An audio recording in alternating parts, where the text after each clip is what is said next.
today was day 13 of my injections, all done, but I did want to come on here real quick because I did have somebody ask me about something about surrogacy and surrogacy. I used to call it surrogacy. Anyways, they had asked me about, you know, how my relationship is with the intended parents or parent, and how does it go about, like, when you're introduced.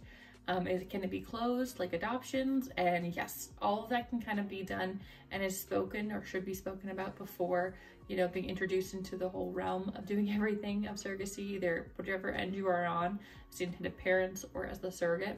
So for me, I went through an agency. When I go through my agency, they asked me that ahead, like upfront, like, what do you want out of your relationship with the intended parents? Like, how do you see that going? With my first journey, I said, I would love to have somebody as like siblings. I would love to have like small updates, Christmases, stuff like that that are like shared with me, birthdays, you know, a photo. I don't need like heavy interaction with the intended parents once the baby is out of me, because it's their baby and it's your family, your life. You don't need to update your surrogate. There are many people in the intended parents that don't want any relationship with the surrogates, and some that want a lot of relationship with their surrogates. With the last one, I wanted it again to be kind of like if I had a sibling and they lived in a different country or different state, and it was very close to where we were talking, and we just kind of kept up with each other. I wanted them to feel like family. So that's how I went with my first journey. The only thing I said that I didn't want with my intended parents was communication was key with me. So when I had told them I wanted my intended parents to be able to speak English, I didn't care who they loved, where they're from, their genders, any of that didn't matter to me. My thing was I just want to be able to communicate with my intended parents, and I wanted to feel like I'm, you know, hopefully making a relationship in a way that they could feel like family. So that worked out really well. If you've seen my last journey, the intended dad's amazing. This time around, I told the surrogacy agency, like I said, everything still applies, but I was open to the fact of the intended parent not wanting any communication after. I think the main reason for me was that because I didn't want to compare my two journeys. I thought, you know, it'd be really smart to, you know, allow my second journey to almost be completely different. I gave them that option. Like when I told the agency, I was like, I'm comfortable with intended parents that want nothing, you know, no contact afterwards. Lucky for me, I also did not get that. The new intended dad that I'm with, he's incredible. He is very much, we talk every week, very much hands-on, great guy, and I'm very lucky that they paired me with him.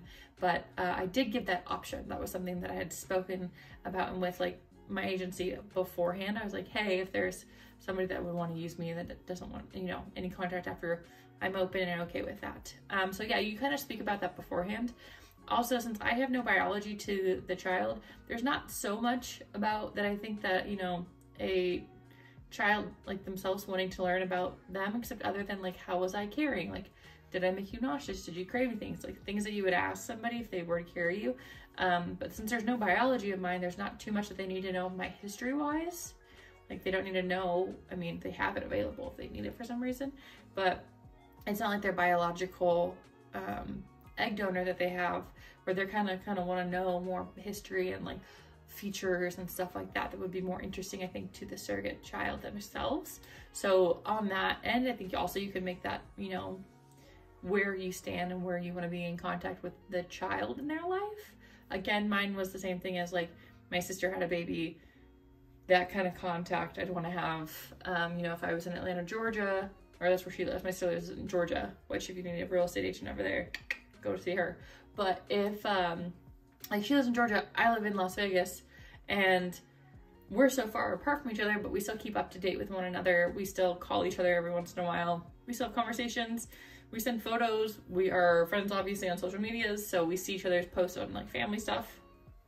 And that's kind of the relationship I wanted. It doesn't have to be as heavy as it is with me and my sister. It could be very diluted. Just where we get a Christmas update, or, you know, when it's the surrogate baby's birthday, I can say happy birthday, anything of that sort. But yeah, you speak about your relationship after surrogacy before you start it, and you should be very aware of where both of you stand, because that can, you know, obviously create some mixed emotions afterwards, especially if you're not on the same page. So yeah, with my agency, that's spoken about beforehand. Yeah, that is the question. And that is something I wanted to make sure that I made a YouTube video for. I almost said TikTok because that's always what I do everything on. If you guys have any other questions for surrogacy, I'm happy to answer.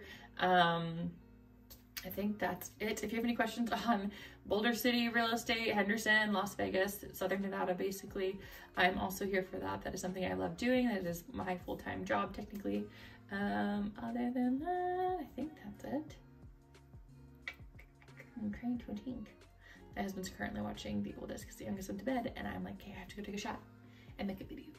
But yeah, that's it. So yeah, today was day 13, and I'm gonna go eat the rest of my food because my kids wouldn't let me do it at dinner because they were being sassafras.